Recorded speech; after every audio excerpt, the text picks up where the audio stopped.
My name is Oshifes Larry. I'm a mechanic. Welcome to Exxon F1, also known as from Lawon, Colum, Africa. Good day! Please, like I've always clamored, please. I know you love what you're doing. Subscribe to my channel. Love it. I beg, like be on my channel. You get the best news. I love you guys. Like, comment, share. Some of you come to my inbox, my DM to comment. Yeah, it's good, but sometimes also comment on this social media. It helps my growth. Like, share. Share, please. It's very important you share. I love you guys. In my last video, I talked about the killings all around the world. Please, world leaders, let us come together. Seeing headless babies, seeing people dying. I don't know how you guys see it. I don't know how you guys love it.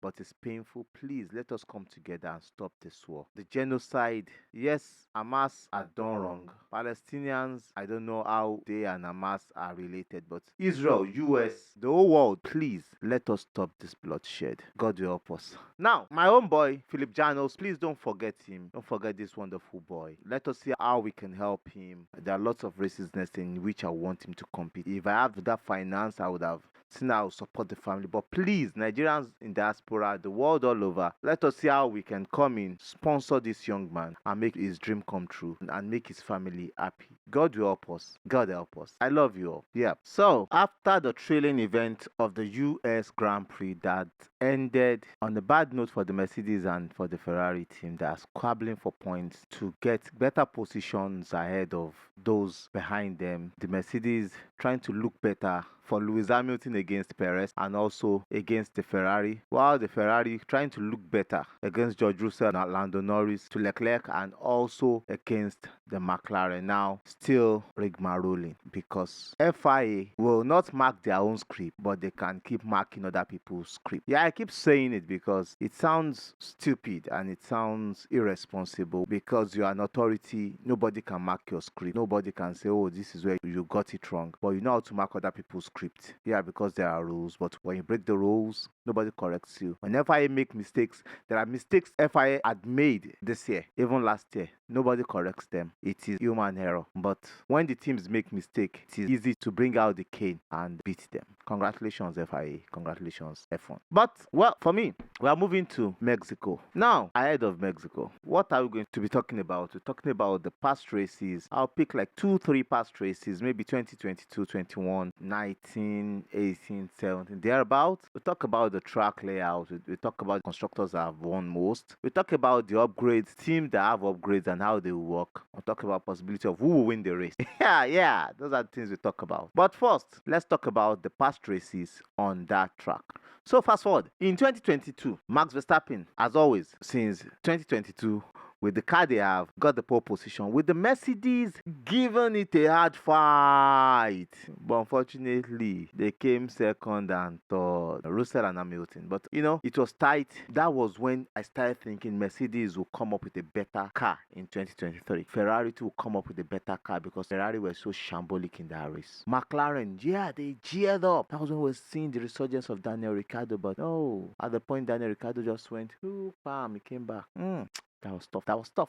But to the main race, Max Verstappen was able to conveniently win the race at the end of the day. He won the race easily. For the first 15-20 laps, it was less than 2 seconds gap between himself and Hamilton. Hamilton giving it a fight. But the remaining 51 laps or so, oh, forget about it.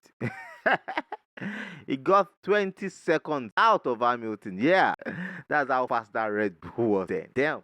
And that's how confident Max Verstappen was. Max Verstappen winning the race, Lewis Hamilton second, Sergio Perez, the home boy, third, and Russell fourth. Then the now teammate, Yuki Tsunoda and Daniel Ricciardo took themselves out in the race. I hope that will not be the same for them in this race because AlphaTauri really needs points. They are really trying to solidify themselves with the recent upgrades they've brought to get at least 8th position in the championship. How would that go for them? They really need to see how they can get themselves maximum point and not fighting each other after they've lost a lot of points at the beginning of the season because they had a bad car, not because they had Nick DeVries. They are just developing their car. Let me quickly pick on 2021 2021 season. That was the championship defining season between Lewis Hamilton and Max Verstappen. The Mercedes were so fast during the qualifying, they were able to peep the Red Bull out, and it was Mercedes 1-2, Max Verstappen third on the grid. But Max Verstappen, on turn one of the race, in the first lap, he was brave on the brakes. He was able to take the two Mercedes behind him, while Valtteri Bottas was spun around by Daniel Ricciardo in the race. That gave him a bad race, and Lewis Hamilton struggled from there and was unable to catch up with the Red Bull, because one, the Red Bull has always been good in Mexico. They've always been good in Mexico. They've been so fast, so dominant in Mexico because of the altitude. Naturally, the Red Bull, since 4-5 years ago, they've been built for high altitude. That's why they survive the heat of Mexico, Austria. They come shining in those races. Now, the Red Bull was just shining in that race, and they left Mercedes out. Even Sergio Perez was close to catching up with Lewis Hamilton, even on the last lap, but Lewis Hamilton was able to edge him out by 0.8 of a second, while Max Verstappen won the race. Lewis Hamilton second, Sergio Perez third, and Valtteri Bottas stole the extra point for championship that kept Lewis Hamilton and Max Verstappen in contention for the championship all through that year. It was a hot year since the middle of the season in 2021 for Lewis Hamilton and Max Verstappen, both championship protagonists chasing for who the best was then, and that was it between the two of them. Should I pick on 2019? Let me pick on 2019. But naturally, it shows how the Red Bull are really set up and how confident they are in Mexico. And the home race for Sergio Perez. So will he be able to get redemption now after Max Verstappen was poorly booed, in which I feel sorry for him because he doesn't deserve it. He drove pretty well this season, and I think Red Bull have their own inner politics they need to deal with. And I still spoke about FIF1. They might get booed. I'm telling you, with what they are doing, they can't mark their own script. They might get booed. Now, how will Max Verstappen fare in Mexico, the home race of Sergio Perez? Now, it is now called track. It's now a Red Bull sponsored track. That's the Mexico track, the Autódromo, which means they have high stakes there, but the drivers don't have high stakes there. So if Max Verstappen was booed last race in US, will he not be booed again? I think Red Bull needs to mark their own script very well. They need to look at it. What are they doing wrong? They need to make the fans happy so that they don't boo Max Verstappen, because it will dampen his confidence. It will not make him happy. Their team principal, Chris Horner, said, they are doing their best. They know that they are going to their home race and they were booed in US. He will never be booed in Mexico. How is he sure? Most of those that came to the US race are Latinos, and Red Bull is trying to bring their brand to US to build the Red Bull brand in US. And if they are building US, they are thinking of Mexico and Canada. So they need to work on their reputation. Their internal politics, they need to sort it out, solve it, and move forward,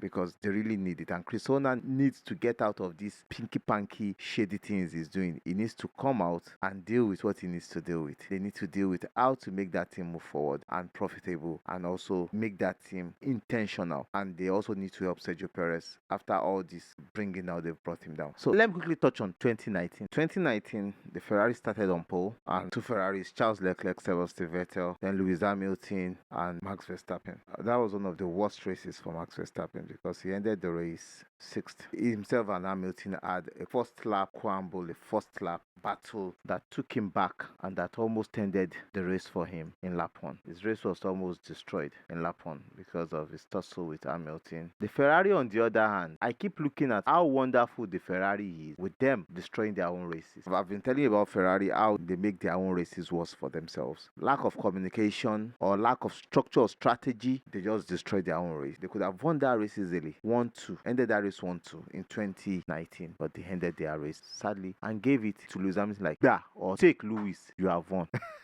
One of the great things with that track is undercut, overcut. If you are not in traffic, anyone can work for you. And the last turning on the track is one of the most grievous turning in F1. It can just end the race for that driver, especially during qualifying. So most drivers do take it gentle and do take it easily so that they don't run into the wall to end their own races.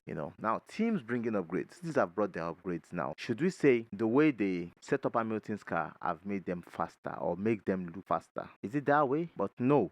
I think they have a genuine speed. Hamilton Hamilton didn't really struggle in the race or through the weekend, but because of the new upgrades, I think Russell struggled. But we'll be able to see how their car pans out in this, because their car suits this track. But the only challenge they will have in this is an high altitude race. The Mercedes, they've not really been good on high altitude races, unlike the Red Bull that had always built their car for the high altitude, like the Austria, the Mexico, and other high altitude Hungary areas. So they might come out doing well, but the Mercedes are hopeful that the upgrade they brought would work for them and it will be a perfect upgrade. And because of their high altitude, there will be less air for the car to breathe, as in less air to cool the car. So there will be lots of cars that might experience overheating of brakes, overheating of the engine. Do they have more radiators to cool, or will they bring their little chamfer side pod for cooling? Let's see what happens to them. But it might be a very challenging one for the Mercedes. But let's see what their upgrade look like. The Ferrari are bringing bits to make their car faster. So will they be challenging here? And also, the Aston Martin, they are trying to cement their position number 4, in which they've relinquished to the McLaren team. Will they be able to challenge the McLaren? They are bringing upgrades, and they hope their upgrades will be able to challenge the McLaren. But will they really be able to challenge the McLaren? Now, it will be difficult for them, I believe. The McLaren too might see what they can bring, because they will still bring 1 or 2 upgrades before the end of the season. But here we are at the Mexico City Grand Prix, the Autódromo Hermanos Rodríguez, Mexico. We are going to be having the 3 free practices here.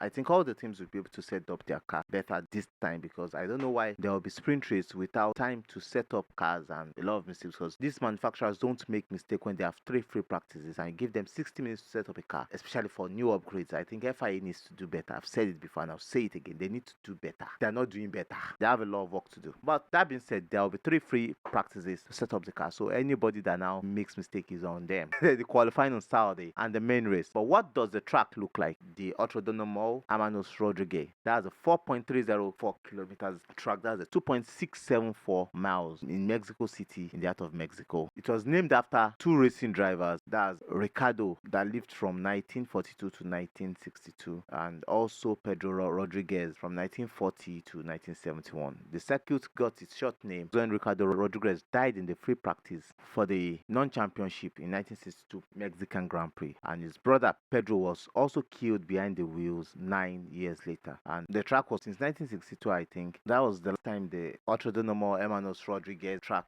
hosted the Formula 1 Grand Prix. That was 1962. Then it came back in 2015. But during those times, it was held in 2 different locations. The circuit located in a public park, that's Magdalena Mixao Sporting City, and another track also hosted the race then, but it's back in the Autódromo now with the Red Bull sponsoring it. So after 1962, Red Bull sponsoring it. There are 17 tons, and the race lap record is owned by the Mercedes W12 of Valtteri Bottas in 2021. That was when the Mercedes stole the 1 remaining point from Red Bull to help them in the race. The number of times the race has been held in Mexico City, that's the Autódromo, is 23 times. It was first held in 1962, and the driver with the most wins, that's Max Verstappen with 4 wins. I told you the Red Bull, they're always on fire there. And the constructor with the most wins, that's the Red Bull and Lotus with 4 wins each. And there are 71 laps right there, 71 grading laps. And like I told you, last year, Max Verstappen pole position, Lewis Hamilton third, George Russell second, and winning the race, Max Verstappen, Lewis Hamilton, Sergio Perez, and George Russell took the fastest lap, and he came on 4th. So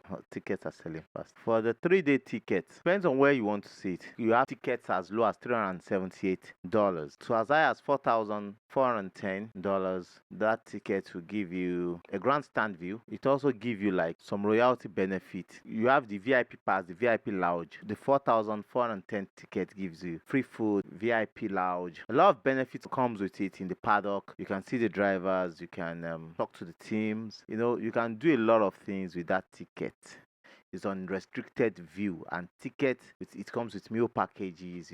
That's $4,410 ticket. Yeah, that is for it. So can walk around. Well, for a single day ticket, you can have ticket for as low as $32. Talking about single day ticket and where it will take you to.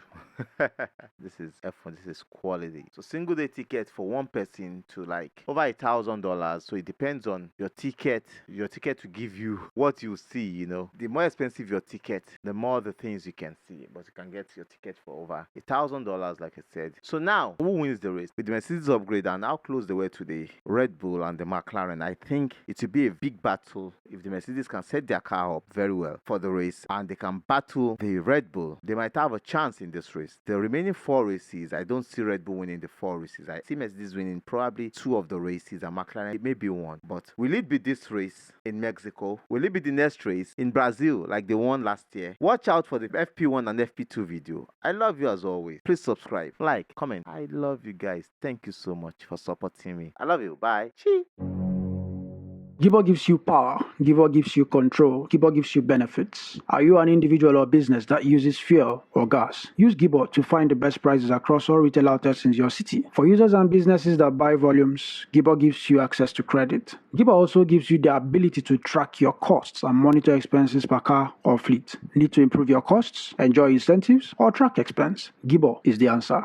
Enjoy 5% discount on your first 5 purchases when you get your next fuel voucher from Gibor. Log on to www.gibor.co to enjoy this. Retail outlets wanted nationwide. I have a new friend in the house. We are in Nigeria here, West Africa. He provides internet for us. They provide the best internet around the mainland, and I know they are still moving to the highland and they are moving all around Nigeria. But for you to get internet on the mainland, contact Firebrad Telecom Limited. They get you sorted out ASAP. The best cable internet on the mainland, fiber optic, they get sorted out. We talk much about them in the course of some of our videos, but contact them, they get sorted out. Teams Gadget is for those of you that cannot easily go to the market to get your phones, your laptops, your accessories. Just place a call through. His phone number is there. It gets you the best. It's your shop plug to get you the best phones, accessories, laptops, games, and other accessories for your computer gaming experience. Contact Teams Gadget and you get them for you.